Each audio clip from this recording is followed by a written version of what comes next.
Massive Darkness 2, the Kickstarter. I've been getting some interesting feedback on this, naturally following, plugged in, pledged with the campaign, and a couple of thoughts right now, a couple of things that I'm seeing, and as always, of course, it's going to evolve very, very quickly in terms of the Kickstarter, and as things play out, and as we move into the end part of the pledges, especially with what we know is coming, optional buy-ins. So this vlog, depending on when you listen to it, of course, adjusting up and down a little bit.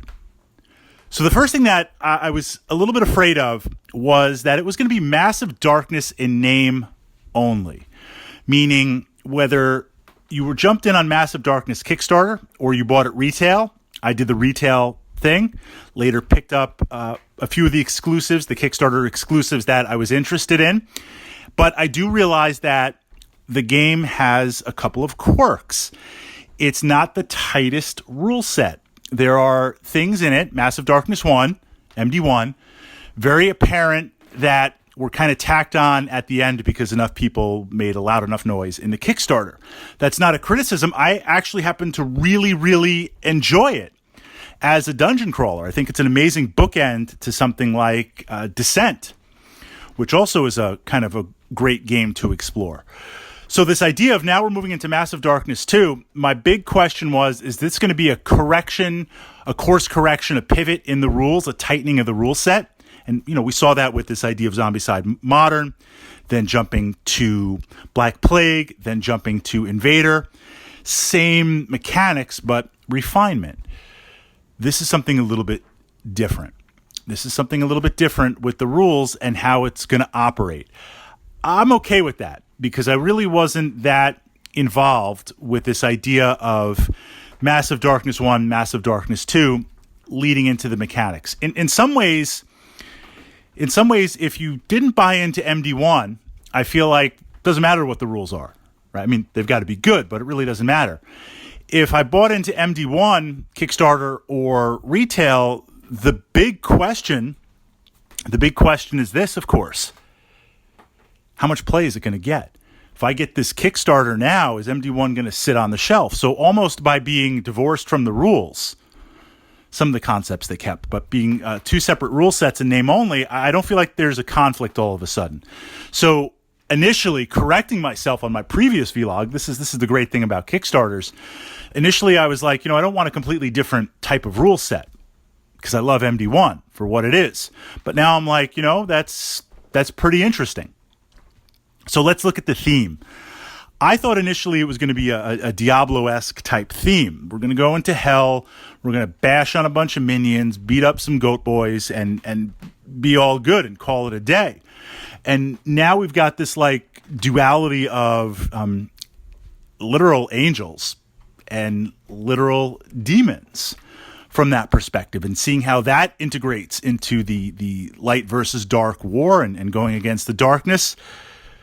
Initially, again, I was surprised because initially that really didn't click for me because I'm primarily a dungeon crawler type person.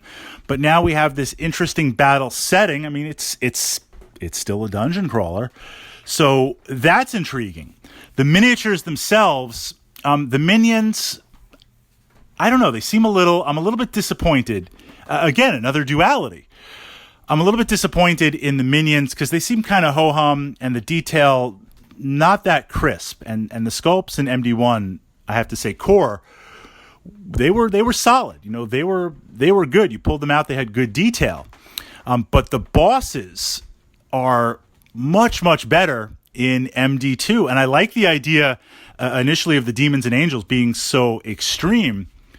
That's not really done in a lot of other games. I'm trying to think of any other type of miniature game system or dungeon crawler that has those two polarities. This is something new in the collection. That's a dangerous place to be. That's a really dangerous place for me to be because I'm doing everything I can to justify not buying into the Kickstarter, just so I can tell myself that.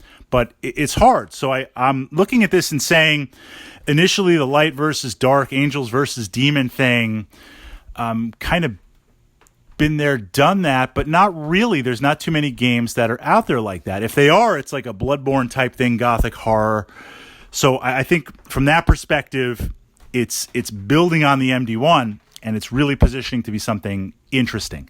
I think the angel sculpts are a little bit better than the demon sculpts. But again, as of this moment, as of this posting, we still have some evolution with the Kickstarter to go. The character classes. They knocked, in my opinion, so far with what we've been shown, knocked it out of the park. Just pulling in the centaur, pulling in the shaman, just doing something different. I mean, like, yeah, I kind of want my Conan knockoff barbarian.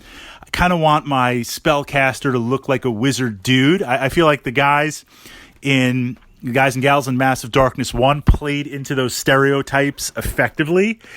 This is a chance with the bookending of the demons and the angels to really do something different. Kind of like what they did with Zombicide Invader. I mean, you had your humanoid classes, but you had a good diversification of other Xenos represented. Can we say that, being a 40K enthusiast? Is that heresy right there? Pulling in that play, I'm really excited for the player characters. And that's important because that's what I've noticed with Kickstarters. Like, yeah, I want the big miniatures. Yeah, I want tons of free stuff. Yeah, I want the buy-ins. But what's so important is the player characters, the actors on the table. That's the avatar. So not only having cool abilities and a class that I can get behind, but there's a reason we're playing with miniatures as opposed to cardboard tokens with X's and boxes on them, kind of old Avalon Hill stuff. The visual is pulling you in. I mean, I'm going to jump for a second. I'm like 90% there, figured it out. Magic Realm. I have to say, Magic Realm being the ultimate avatar. Yes, Magic Realm is that good. Yes, Magic Realm is everything. Yes, Magic Realm is amazing. Absolutely amazing. But being a product of the times, miniatures didn't exist by then. I mean, if you did, you got lead poisoning off them. And to do the miniatures and scope that Magic Realm would require is crazy. But you connected. As good as Magic Realm is, I'm still pushing around little tokens with symbols on them for my character. As soon as you throw down miniatures, the table presence is amazing with it. So visually, playing those miniatures, seeing those miniatures, interacting with them, that's the strength of any good dungeon crawler. And right now, with what I'm seeing, Massive Darkness 2, more than anything, has captured some really fresh, interesting, and new character classes that I'm excited to play. Usually with MD1, even with Descent 2nd Edition, I tend to gravitate towards certain character classes more than others. Black Plague, same thing. I mean, I think we all do this, right? But MD2 so far, I want to play them all. I want to try out all of them. Play all of them. So I'm in for now. And I'm pleasantly surprised, and it's interesting because looking back at the previous vlog that I posted, the questions I was asking, the two main things were difference in rules and kind of the angels versus demon thing I wasn't really feeling. But now I'm like, wow, that's good. And the character classes, that's the real unexpected thing for me in the moment. The big question, optional buy-ins. Hopefully it's not a Bloodborne scenario where like it just gets like really over the top crazy. I'm hoping there'll be some sort of dragon-esque type thing to fight. And hopefully it's not like a $60 buy-in. But I'm very, very excited with how and what it's pushing. And we'll see where this crazy ride takes us. We'll see at what numbers it finishes. And, of course, as always, you could do the minimal buy-in and then later just the optional buy-in stuff when the pledge manager opens.